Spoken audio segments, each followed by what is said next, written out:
Bonjour et bienvenue sur cette toute première vidéo de recette de gâteaux sans gluten. Et aujourd'hui, je vous propose les amaretti. Ce sont des petits gâteaux italiens, plutôt ressemblant à des biscuits croquants à l'extérieur et moelleux à l'intérieur, qui sont très faciles à réaliser et qui nécessitent très peu d'ingrédients. Je vous laisse tout de suite avec la recette. Pour environ 20 amaretti, vous aurez besoin de 250 g de poudre d'amande, 120 g de sucre en poudre, 60 g de lait de vache ou lait végétal si vous êtes vegan. Vous pouvez aussi mettre 2 blancs d'œufs, c'est à vous de choisir. Et ensuite, vous pouvez ajouter de l'arôme vanille comme moi je le fais dans ma recette, ou vous pouvez aussi mettre un demi-sachet de sucre vanillé. Et plus tard, nous aurons besoin pour la déco de quelques amandes et de sucre glace pour enrober les amaretti.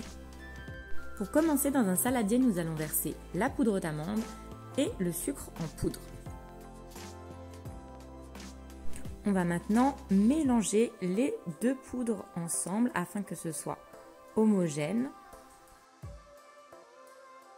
À présent, nous allons créer un petit puits afin de verser le lait de vache ou les œufs ou le lait végétal à votre souhait bien évidemment.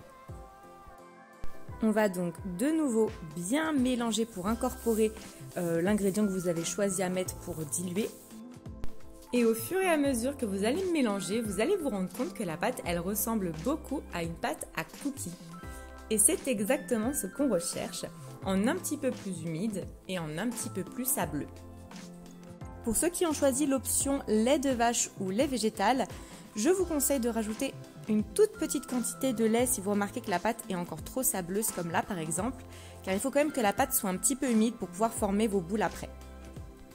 Je vous conseille d'en ajouter progressivement pour pas que la pâte soit trop liquide. Voilà ce que vous devez obtenir, c'est une pâte qui se décolle légèrement des bords. Et maintenant qu'elle est bien formée, on va pouvoir ajouter l'arôme vanille. Et on va mélanger une dernière fois pour que l'arôme soit partout dans la pâte.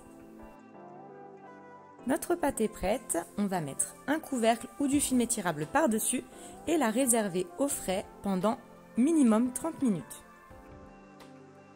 On passe maintenant à la formation des boules. Il faut qu'elles soient toutes de la même taille et de préférence de la taille d'un abricot. Ce que je vous conseille pour former vos boules, c'est de mouiller vos mains. Donc moi, comme vous le voyez, j'ai humidifié mes mains pour former les boules, pour éviter que ça me colle aux doigts. Et cette technique fonctionne très bien, ça ne colle absolument pas, ou très peu. Une fois la formation de chaque boule finie, vous pouvez les mettre directement sur une plaque avec du papier cuisson si ça tient dans votre frigo. Si ce n'est pas le cas, je vous conseille de faire comme moi, c'est-à-dire vous formez vos boules et après la formation de chaque boule, vous trempez votre boule dans le sucre glace et vous la posez dans une assiette. Maintenant que toutes nos boules sont formées, on va pouvoir les enrober de sucre glace puis les poser délicatement sur une plaque de cuisson avec du papier cuisson.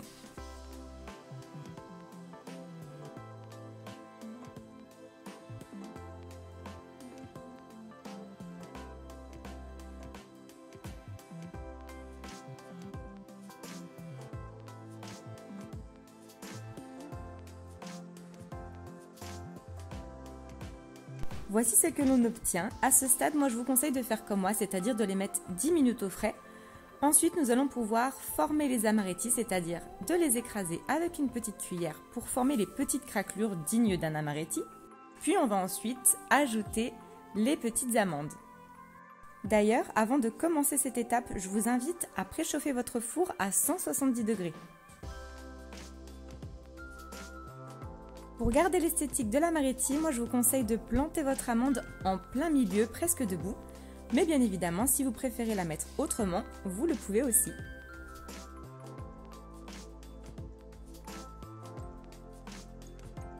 Et voilà, nos amaretti sont prêts à être enfournés. Il faut compter 10 à 15 minutes de cuisson selon la grosseur de vos amaretti. Plus vos amaretti sont petits, moins ils auront besoin de cuisson.